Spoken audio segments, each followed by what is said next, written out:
guys, Andy here, and I'm here to bring you all things mundane and makeup related. If that's your vibe, I'd love it if you would subscribe to be part of my little slice of the internet. And in today's video, we are re-ranking my summer palettes. So if you want to see if I have changed my mind now that I have used the 10 palettes that I told you were the best palettes for summer, then let's go ahead and get on into it. So, I had 10 palettes, which I don't have all 10 of these anymore. I did declutter some of them. So, were these the best 10 palettes for summer? You be the judge of that. I absolutely changed my ranking. So, originally in spot number 10, I had the Jawbreaker palette. I now have, which actually let me flip this over. In spot number 10, the Glamlight Margarita palette, which looks like this. And this is in spot number 10 because I didn't even do a look with this palette. I swatched it out and it swatches nicely, but I just don't even know what to do with this color story. I feel like you have just, it's too all over the place. It's a rainbow palette, but we've got almost pastel, colorful shades with deeper shades, and I just don't know what to do with this palette. And I don't feel like the shimmers necessarily go. Like, what am I supposed to pair this green with? What am I supposed to pair the purple with? What does the coral go with? Like, the shades individually I love, but as a palette, I don't know. It swatches nice, like I said, but this is a companion palette in the worst way possible, in my humble opinion, and so it's not for me. And so I am absolutely decluttering this. I didn't even do a look with it, because if it was magnetic, which let me just double check that it's not, because if it was magnetic, I would pull some of these shades out to throw into my singles, because I feel, give me my magnet back. I feel like it would be more valuable to me that way. I feel like all palettes would be more valuable if they were magnetic. Originally, in spot number 9, we had the Unearthly Spaced Out palette, and Jawbreaker had moved down to spot number 9. And it went there. I no longer have this palette, so you are seeing a photo of it, because it just...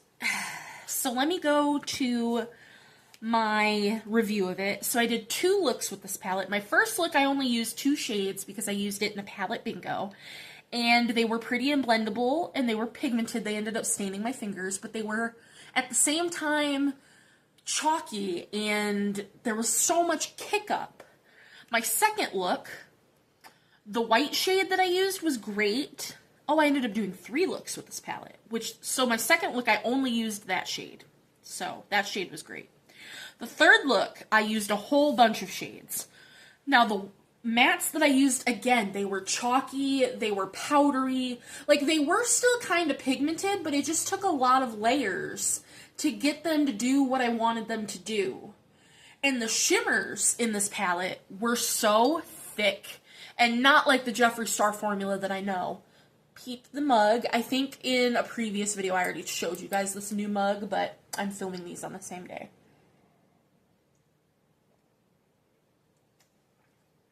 Coffee. To be fair, coffee went down the wrong throat. To be fair, I've had this Jawbreaker palette for 2 or 3 years and had never used it, so that's on me. If I could buy this palette brand new, I probably would, because I think that it's very pretty, but in the state that it's in, I decluttered it and I threw this one in the trash. It had to go. Originally, in spot number 8, I had the Glamlight Margarita palette, and I now have the Natasha Denona Yucca palette, which I also no longer have. So you're seeing a photo of it. So where is my review of it? So, for me, the mattes are so lackluster. The mattes in this palette, the dark mattes are patchy, and you have to build them, and they're not very buildable because they're patchy. And the light mattes don't show up at all. The only mattes that are worth a damn are the mid-toned mattes, which you get like 2 or 3. The shimmers, like the sparkly ones, are great. I kept those. I threw those in other palettes. I think they're mostly in... No, they're not even in this palette. Where did I put them? Well, one of them is right here, or two of them. These two are here, and this is in my Dream palette, but I moved them. I took 4 of the shimmers and put them in other palettes, but there were 1 or 2 satiny shades that I just didn't like, so I left those in there as well. And I didn't take any of the matte shades, I don't believe. I might have taken 1. But yeah, that palette was not for me. That's not the Natasha Denona formula that I normally love and enjoy. So, no thank you. Then in spot number 7, I originally had the Gourmande Girls Paradise Cove. And I still have the Gourmande Girls Paradise Cove palette, which looks like this. So, because I have my other Gourmande Girls palette on my eyes today, and that palette will be way further down, the palette, the other one, the El Camino, I got through Ice Cream Beauty Box.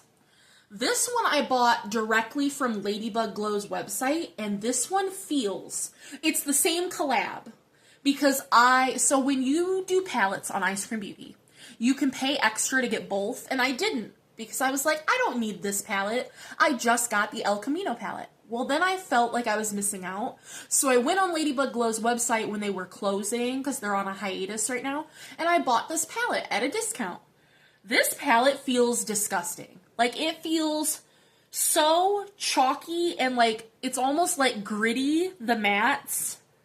There's no pigment in them. The shimmers feel fine, but I don't feel... This is the only shimmer that I feel like goes with the palette. Like, you would think this one does, but when you swatch the mattes out, it really doesn't.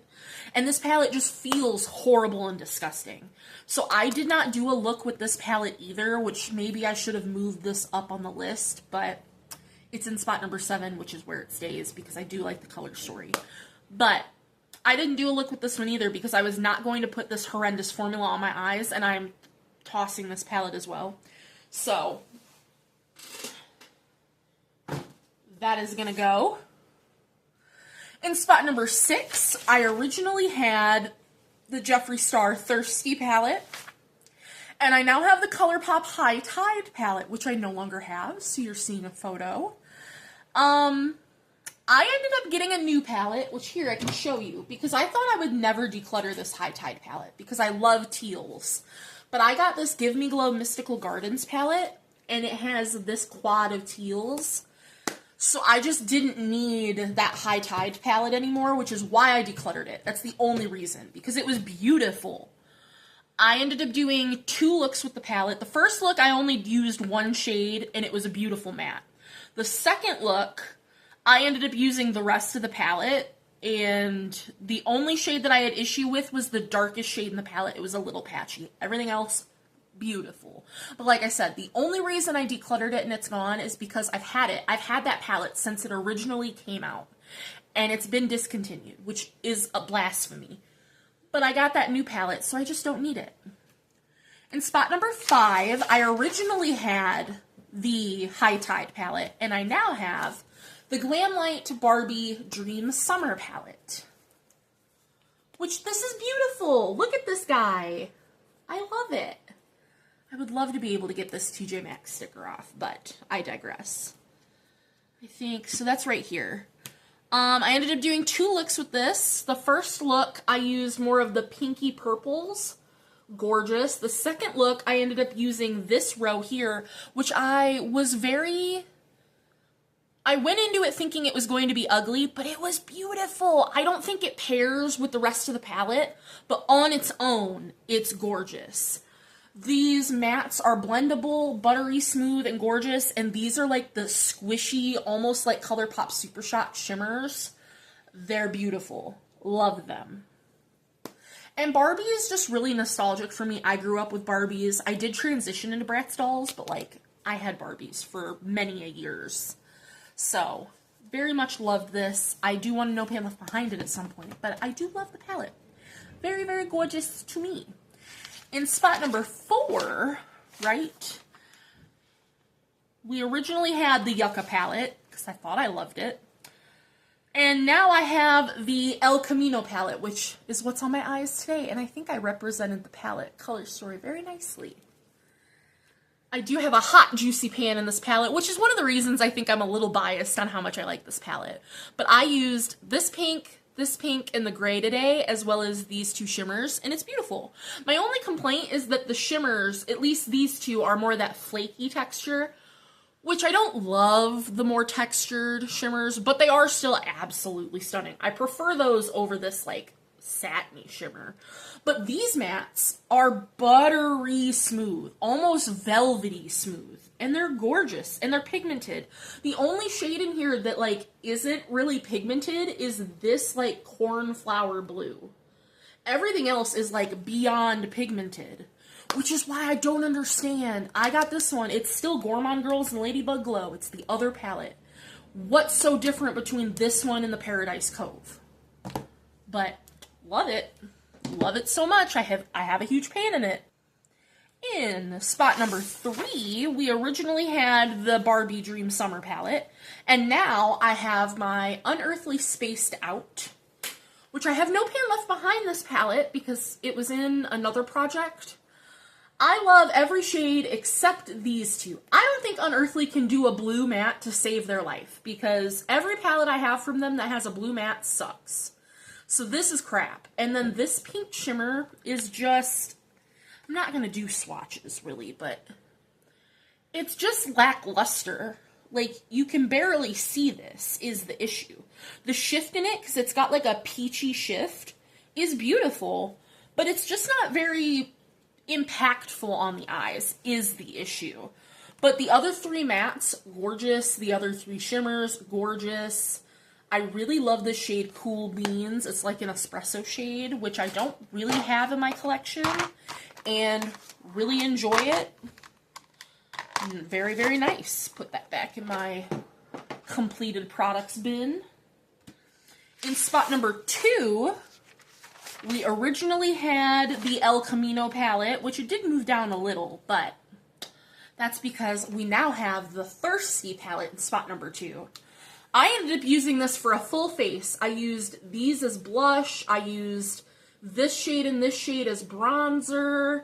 I used this as face powder. I used this shade with this shade as highlighter. And then I also used them as eyeshadows. And it was lovely and gorgeous. The mattes are like Jeffree Star's normal matte formula. They're super blendable, buttery, smooth, gorgeous, buildable. Really liked them.